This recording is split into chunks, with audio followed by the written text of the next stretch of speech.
संस्कृत की क्लास में आपका स्वागत है। आज हम तुम सभी को प्रत्याहार कैसे बनाते हैं ये बताएंगे।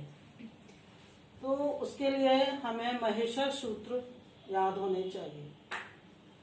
महेश्वर सूत्र हमने लिखे हुए हैं, ये महेश्वर सूत्र हैं। महेश्वर सूत्र 14 हैं, इनकी संख्या 14 है।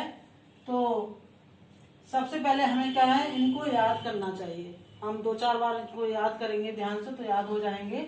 तो जब हमें महेश्वर सूत्र याद होंगे तभी हम प्रत्याहार बना पाएंगे। बताया जाता है कि ये महेश्वर सूत्र, इनका नाम क्यों महेश्वर पड़ा, पाणिनि को जो शिवजी ने अपने डमरू बजाकर, प्रसन्न होकर डमरू बजाकर उनको प्रदान किए थे, इसलिए ये महेश्वर सूत्र जाने जाते हैं, नाम से जाने जाते हैं। इनकी संख्या 14 है। ये पहला है आयुड़ रीलक, ये इस तरह से ये 14 आपके महेश्वर सूत्र हैं, गिनती से लिखे हुए हैं। इन्हीं से प्रत्याहार बनता है। तो हम पहले ये देखेंगे कि प्रत्याहार क्या है। तो वर्ण समुदाय का संक्षेपीकरण ही प्रत्याहार है। हम किसी चीज को संक्षेप में लिखें तो प्रत्याहार जो है 2 वर्ण मिलकर बनता है, 2 वर्णों के मेल से ही प्रत्याहार बनता है। वर्ण समुदाय का संक्षेपीकरण करना प्रत्याहार है। तो प्रत्याहार हम बनाएंगे कैसे? जो हमारे महेश्वर सूत्र हैं उनका जो हमारा हलंत वर्ण है, लास्ट का अंतिम जो हमारा हलंत वर्ण है, उनको छोड़कर कोई भी वर्ण जो है हम हलंत वर्ण से जोड़ देंगे तो हमारा प्रत्याहार बन जाएगा। फिर समझेंगे प्रत्याहार बनाएंगे कैसे। कोई भी वर्ण जो है हम लास्ट वाले वर्ण से जोड़ देंगे तो हमारा वो प्रत्याहार हो जाएगा। जैसे हमने अ को क से जोड़ दिया तो अक हो गया, ई को क से जोड़ दिया तो इक हो गया, उ को क से जोड़ दिया तो उक हो गया। इसी तरह से हम जैसे अ को हमने चा से जोड़ा तो हमारा हो गया अच प्रत्याहार। ई को ट से जोड़ा इट हो गया, उ को ट से जोड़ा तो उट हो गया। तो हमारे कहने का मतलब है कि इसको छोड़कर, हलंत वर्ण को छोड़कर जितने भी आपके वर्ण हैं वो वर्ण 42 हैं। हलंत वर्ण को छोड़कर, ये ध्यान देंगे, हमारे जो महेश्वर सूत्र में वर्ण है वो हलंत वर्ण को छोड़कर 42 हैं। तो वो जो वर्ण है उसको हम लास्ट वाले वर्ण से जोड़ देंगे तो वो हमारा बन जाएगा प्रत्याहार। जैसे हमने फिर समझेंगे अ को ड़ से जोड़ा तो अण हो गया, अ को हमने क से जोड़ा तो अक हो गया, अ को हमने च से जोड़ा तो अच हो गया। इसको कोई भी वर्ण जो है वो लास्ट वाले से जोड़ देंगे तो वो हमारा प्रत्याहार बन जाएगा।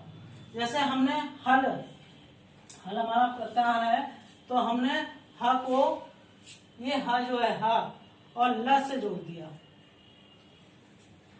ये ह को ल से जोड़ दिया तो हल बन गया। ये ह जो 2 बार आया इसको एक ही बार लेंगे तो ह को ल से जोड़ा तो हल प्रत्याहार हो गया। इसके अंतर्गत जो वर्ण आएंगे वो य व र। इसमें ये होता है जो लास्ट वाला हलंत वर्ण है उसको हम छोड़ देंगे। उसको जब हम प्रत्याहार हमारे आता है कि अक प्रत्याहार में कौन से वर्ण आते हैं, अच में कौन से वर्ण आते हैं, ये लिखने के लिए जब हमारा आता है तो हम कैसे लिखेंगे। हम जो हमारा हलंत वर्ण है उसको हम छोड़ देंगे। तो जैसे अण प्रत्याहार में कौन से वर्ण आते हैं तो हम लिखेंगे अ ई उ। ऐसे ही अक प्रत्याहार हम ये कहेंगे अक प्रत्याहार है, उसमें कौन से वर्ण आएंगे आ ई उ री और र। ये हलंत वर्ण जो हम छोड़ देंगे उसको हम उसके अंतर्गत नहीं गिनेंगे। ऐसे ही हल हमने ये जैसे अच संधि होती है उसमें आता है स्वर संधि को अच संधि कहते हैं। तो अच आ से लेकर च, इसमें ये सारे स्वर हैं तो इसको हम जब गिनेंगे तो आ ई उ री र ए ओ आई औ ये गिनेंगे। ये हमारे जो लास्ट का हलंत वर्ण है वो हम छोड़ देंगे। इस तरह से हमारा कोई भी वर्ण, जैसे हमने जस लिया, ज से ज श, तो इसमें इसके अंदर वर्ण आएंगे ज व द, ज व ग ड़ द। इसको हलंत वाले वर्ण को हम नहीं गिनते हैं। इस तरह से हमारे 42 प्रत्याहार हैं, संख्या 42 प्रत्याहारों की है और हम इसी तरह से 42 प्रत्याहारों को बना सकते हैं। तो किसी को भी ले सकते हैं। जैसे हमने लिया ऊ को क से जोड़ा, उक बन गया। आ को ड़ से जोड़ा तो अण बन गया। ई को क से जोड़ा क बन गया। ऊ को क से जोड़ा तो उक बन गया। ऐसे ही कोई भी वर्ण हम किसी से भी जोड़ सकते हैं तो हमारा वो प्रत्याहार बन जाएगा। तो जैसे हमने कुछ प्रत्याहार दिए हैं, अण, अक, अच, इक, उट। तो इसके अंतर्गत हमें लिखने के लिए हमारे परीक्षा में आता है कि अच प्रत्याहार के अंतर्गत वर्ण लिखिए।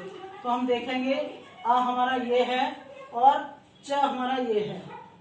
इसके अंतर्गत वर्ण हमारा जो हलंत वर्ण है उनको हम छोड़ देंगे। आ, ई, उ, री, ल, ए, औ, आई, औ, ये हमारे वर्ण आएंगे। ये हमारे सारे स्वर हैं, इसलिए हम इसको अक के अंतर्गत आ, क, आ, ई, उ, री, ल। ऐसे ही अण में आ, ई, उ। इक में ई और का ये, तो ई, उ, री, ल।